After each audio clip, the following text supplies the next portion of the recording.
বন্ধুরা, চাকরি যাচ্ছে রোহিত শর্মা। টেস্ট ওডিআইতে কে ভারতের অধিনায়ক জানিয়ে দিলেন জয় শাহ। রোহিত শর্মাকে দায়িত্ব রাখা হবে নাকি নতুন কাউকে বড় দায়িত্ব দেবে ভারতীয় ক্রিকেট বোর্ড, এই সকল বিষয় নিয়ে কৌতূহল ছিল ফ্যানেদের মধ্যে। এবার জানা গেল উত্তর। বন্ধুরা, আপনারা যদি দেখতে চান তাহলে ভিডিওটি লাস্ট অবধি দেখতে হবে, চ্যানেলটা সাবস্ক্রাইব করতে হবে, লাইক দিতে হবে এবং নোটিফিকেশন বেল আইকন দাবাতে হবে। বারবার যে টি-20 বিশ্বকাপ জিতে ভারতীয় দলের আইসিসি ট্রফির খরা কাটিয়েছে অধিনায়ক রোহিত শর্মা। তার হাত ধরে 17 বছর পর ফের একবার টি-20 ক্রিকেটে বিশ্ব জয় করেছে টিম ইন্ডিয়া। টি-20 বিশ্বকাপ জিতে ক্রিকেটের সব থেকে ছোট ফরম্যাট থেকে অবসর ঘোষণা করেছে রোহিত শর্মা। তবে রোহিত শর্মার বয়স 37 পেরিয়েছে। টেস্ট ও ওডিআই ফরম্যাটে তাকে অধিনায়ক করা হবে কিনা তা নিয়ে চলছে জল্পনা। ভবিষ্যতের জন্য অধিনায়ক তৈরি করার বিষয়।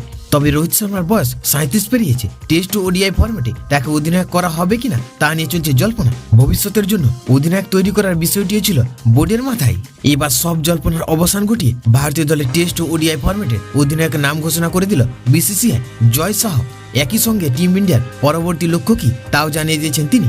বন্ধুরা, বিসিসিআই সচিব জয় শাহ বলেছেন, আমাদের পরের লক্ষ্য টেস্ট বিশ্বকাপ ফাইনালে জেতা ও আইসিসি চ্যাম্পিয়ন ট্রফি জেতা। আমি নিশ্চিত রোহিতের নেতৃত্বে এই দুটো প্রতিযোগিতাতে আমরা চ্যাম্পিয়ন হব। জয় শাহর এই ঘোষণার মধ্য দিয়ে পরিষ্কার হয়ে গেল যে টেস্ট ও একদিনের ক্রিকেটে টিম ইন্ডিয়ার নেতৃত্বে আপাতত রোহিত শর্মার হাতেই থাকছে। রোহিতের অধিনায়কত্বে ভারত টেস্ট বিশ্বকাপ ও চ্যাম্পিয়ন ট্রফি জিতবে বলে আত্মবিশ্বাসী জয় শাহ। 2025 সালে রয়েছে টেস্ট বিশ্ব চ্যাম্পিয়নশিপ ও আইসিসি চ্যাম্পিয়ন ট্রফি। আপাতত ততদিনের জন্য রোহিতকে অধিনায়ক করা হয়েছে।